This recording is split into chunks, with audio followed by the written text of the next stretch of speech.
Well, Berkley, its beginnings remember, this was part of the Northwest Territories, but people forget about the American Revolution. This was all British territory. And everybody remembers the original 13 states, but when we won the war against England and we got our independence, we got all of this land of what became Michigan, Ohio, Indiana. One of the first things the government did was they wanted some money. They wanted to sell off this land. So they decided they'll sell off this land at about $1.25 an acre.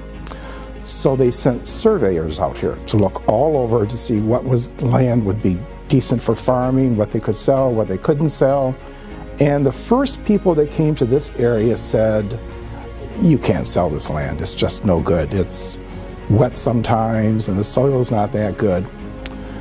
And the equivalent of the boosters of that period didn't like that, so they got somebody else to resurvey it, and surprise, surprise, all of a sudden the land's good enough to sell now. So the first real settlers hit what becomes Berkley around the 1830s.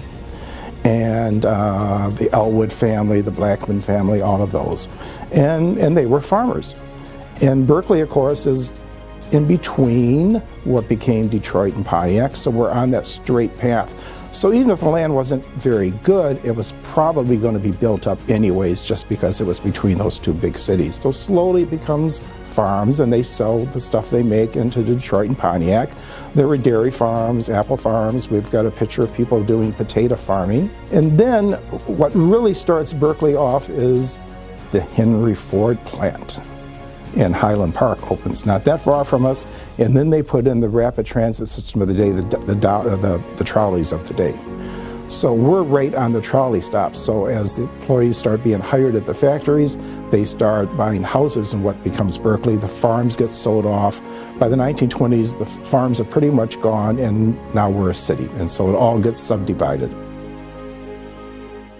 Hi, I'm Patty McCarty. And I'm Dan McCarty. And we're the McCarty team with Keller Williams. We hope you enjoyed watching our mini-series about the Berkley Museum. We've been listing and selling homes in the Berkley area since the early 90s, and if you have not been in the Berkley Museum, you have to stop by. It is a magical and very informative place. Thank you very much for looking in.